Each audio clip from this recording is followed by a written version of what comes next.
Well, howdy, howdy, howdy. Nearly senior citizen here. Greetings, boys, girls, and to all of our non-binary friends, and welcome to this another day with a fan on in the window and a fan on out in the hallway and my door open because while it's not going to be a blistering day today, it's only supposed to get into the mid-70s with the forecast so far. I want to stay on top of the heat. Yesterday was not a bad day for heat in the area.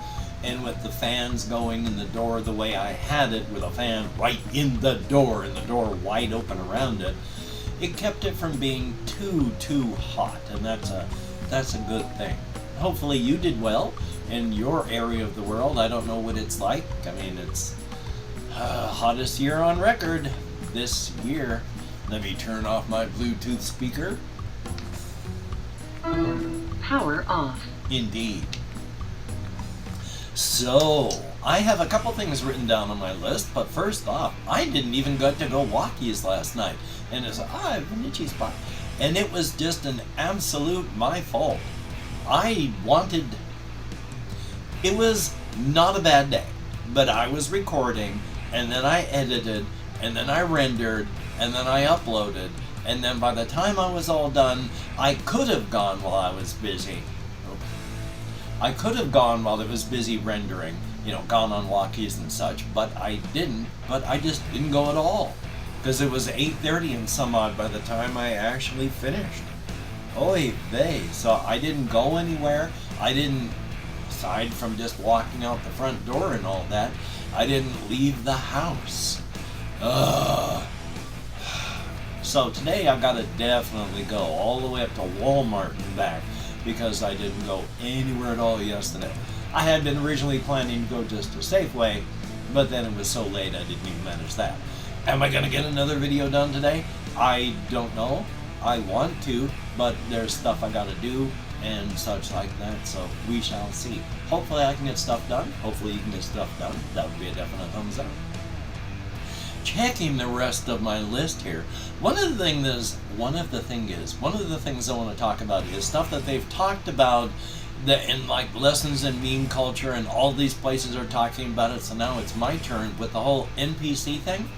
But when I first saw this whole NPC thing that's on TikTok, the people that are live streaming, like Pinky Doll, who does the ice cream so good, yum yum, yum yum, balloon pop pop pop, balloon pop pop pop, ice cream so good, that sort of thing. Before, a couple weeks back, I saw the first thing on this, and they don't talk about, but is still just as prevalent. They showed this one fellow who, I don't know if it was actually stacking real life physical things, or if it was just an on-screen representation that he was stacking. As they were the nuts off Nuts and Bolts, the little hexagonal things, and they were being stacked in a pyramid. And he wasn't even speaking English. He was just blubbering and crying and just going,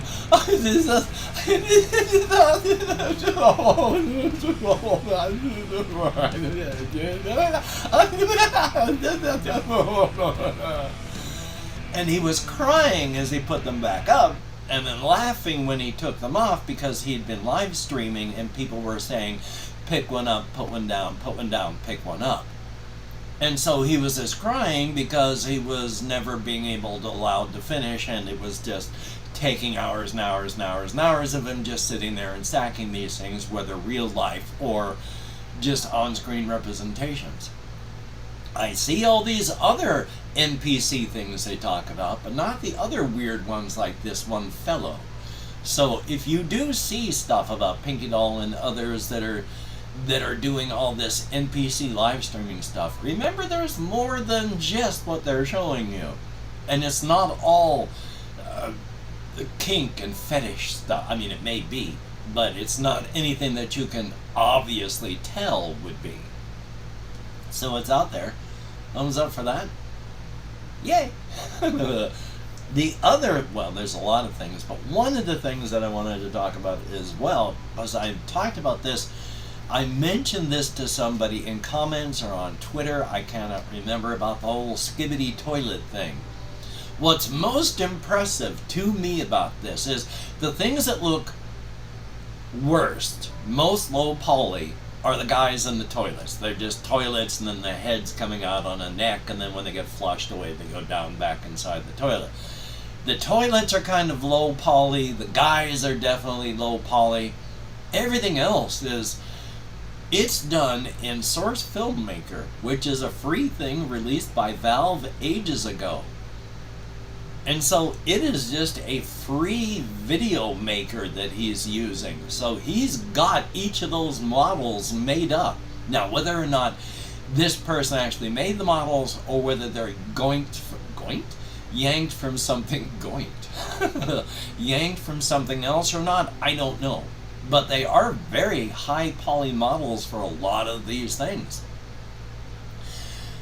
And of course, if you do watch this, be prepared.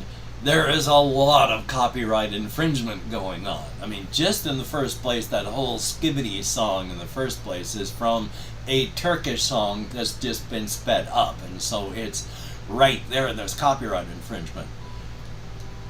The two forces that are fighting, they're the heads in the toilets, and then there are people, I say people in rough terms, they have both cameras or in televisions for heads. Video cameras and video screens for heads, and they're fighting against the whole toilet gang thing. These are all very high poly models, but one of the things that happens because they're fighting against the whole skibbity thing is they're playing the song to fight back Tears for Fears. God, I can't remember if it's their Everybody Wants to Rule the World song or if it's a different song now, but it's the group Tears for Fears from decades back. It's one of their songs and they're dancing to it, and the characters dance a lot when they're happy and winning wars, and so there's a lot of copyright infringement going on. Thumbs up for that. But still, if you haven't looked it up, it gets more inventive and creative as it goes on, because the fellow guy, who knows, just was picking up the pace as they were going along, learning and figuring out lore. Which, for a tweet that I had seen, or it was a meme of some kind, where there was a person who was looking at the skibbity toilet thing, and then one of those mega chad types where the person up above was just going, "No, this isn't funny, this is terrible," and the one at the bottom was like, "Ha ha ha, that is amusing. I am so glad the kids of today have something to laugh about." And it's like, yeah, a couple decades back, I would have been the top guy, yelling about how unfunny it was. But now, I'm the guy in the bottom just going, yeah, this is kind of funny. Yeah, I'm glad the kids have got something to laugh about. Definitely a thumbs up on that. I'm not the target demographic. The fact that I can get amused by it is a thumbs up, a plus. I mean, the people that are kids may or may not like that, because there is generational gatekeeping. After all, that's what slang is largely for, separate you from everybody else. So yay on that. So I don't know how everyone feels when there is like 60 years old and I talk about yeeting something. I use occasional slang, just not a lot of it. So thumbs up. Checking the rest of my list over here. This is one thing that kind of ties into my setting, but it's not exactly my setting because I'm not really that too interested in carrying on with it. It's this whole Barbie and Oppenheimer thing that came around with, I can't remember what the other one was, but the portmanteau in the first one of Barbenheimer. And there is some really cool pictures and stuff that they've made. Like one was the Oppenheimer fellow with his arm up like this, and then Barbie was sitting up on his shoulder for Barbenheimer. And when I look at that, I am really filled with a whole bunch of I've got ideas, but that also reminds me of a different thing. On the whole I've got ideas part, since my major setting for the things that I do is part of a multiverse with odd energies going around, so things that aren't normal can happen. Yeah, I imagined a universe and a world where Barbie accidentally destroys her world in thermonuclear fire.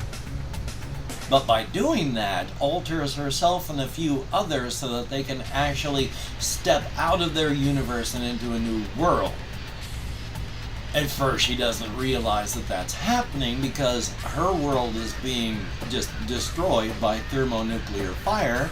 She has got things slowed down, and she can see a magenta portal that she gets up to, walks to, and is able to physically touch it and grab it with her head, her mind, pull it open, and then step through. And when she does, she finds herself in the middle of a bucolic pasture with the sound of cars in the background. She stepped out of her world into another Earth where she hasn't destroyed the world in thermonuclear fire. Barbenheimer. Yeah, she has a power where she can step from universe to universe, only she doesn't really know she has it yet. So where that goes, probably nowhere.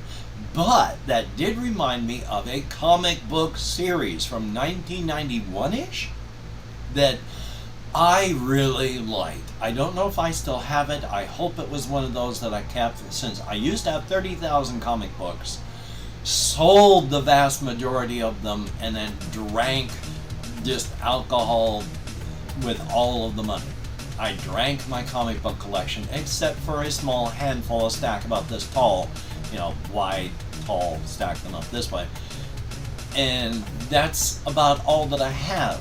One of the comics that I like, there was an editor slash writer for Marvel and DC back in the late 80s, early 90s, Jim Shooter. That was a large whistle.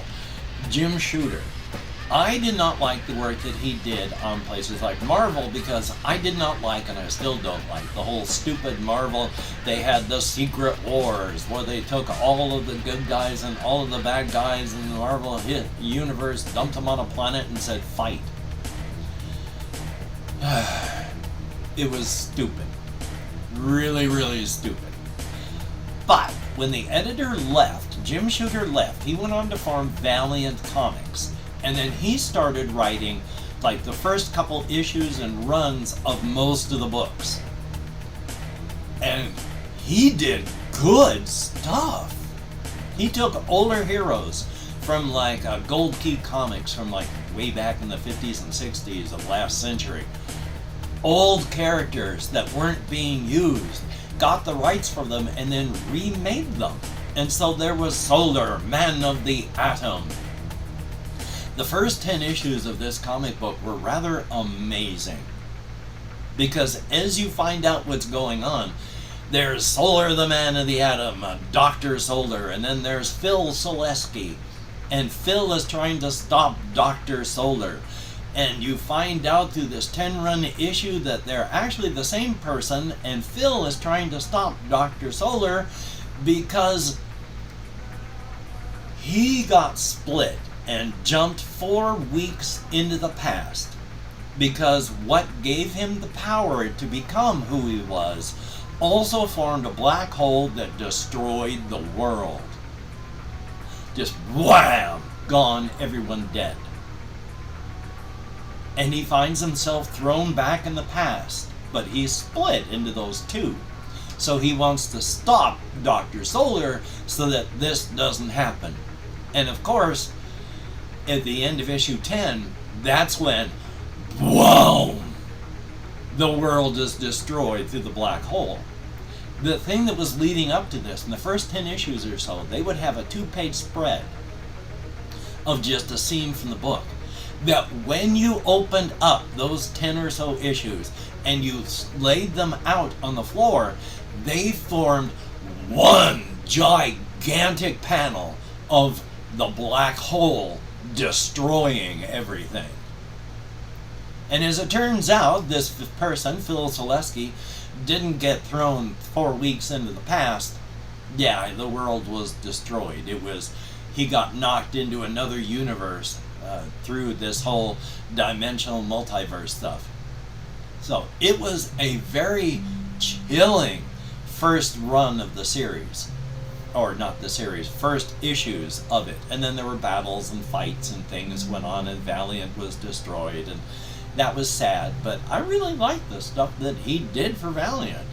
It was amazing. And here it's been gone for like, well, from 92 to like 2002, 2012, 2022. This is from 30 years ago. It sucks getting old. And then, of course, itchy. There's the game Garten of Banban, and the brothers who have made it, they've done 3 games in the series. They've been advertising the 4th game, and if you haven't heard of Garten of Banban, it's just, the brothers aren't good programmers, and the ideas they have are terrible, and the ways that they are doing them are not very well done. At the same time, while everybody has been hating on the series, everybody's also not hating on it.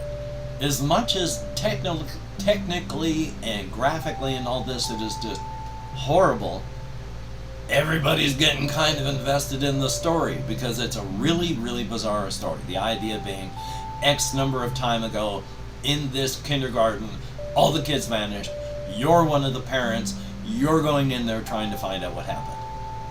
And then you find out there's like a huge abyss going deep into the earth, and there's a new substance, and the monsters are possibly monsters, possibly changed people, possibly something.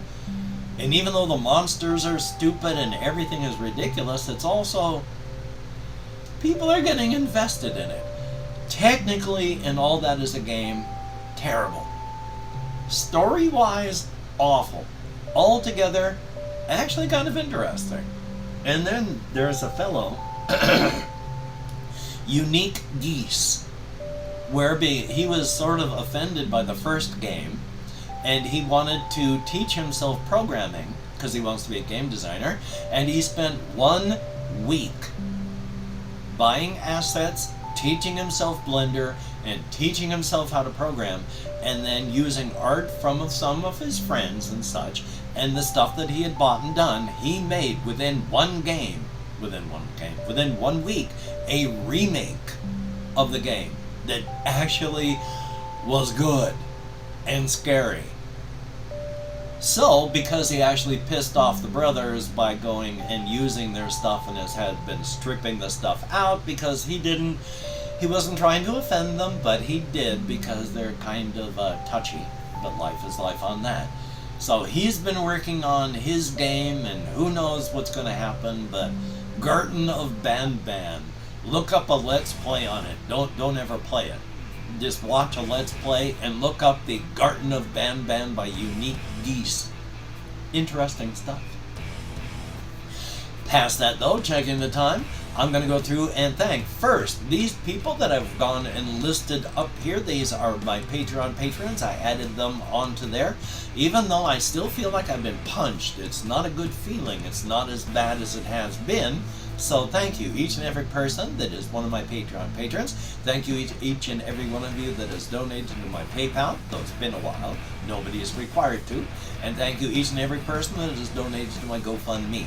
That too has been a while, but the feeling of, what is that word? Urgency is gone from me, even though I've only got like a month and some before it's all over anyway. So thank you, each and every person. It is appreciated. I'm going to go through and thank how many people have left me comments in the past 24 hours. Because it's not a whole lot, but that's okay. We have Jesse Koskinen, always good to see you in the comments, and Wind is fun. It's Roulette. It's good to see you in the comments. I miss everybody when they're gone. Thumbs up, thank you, and hopefully it's not going to burn you up too bad where you are. There is Nick Howard. Thumbs up, thank you, and I love the Daggerfall Unity project. I've just added a handful of mods on that playthrough that I'm doing, and it's a good game. We have JAYY, thumbs up, thank you very, very much. Always good to see you. We have Mr. Hobbs, no context.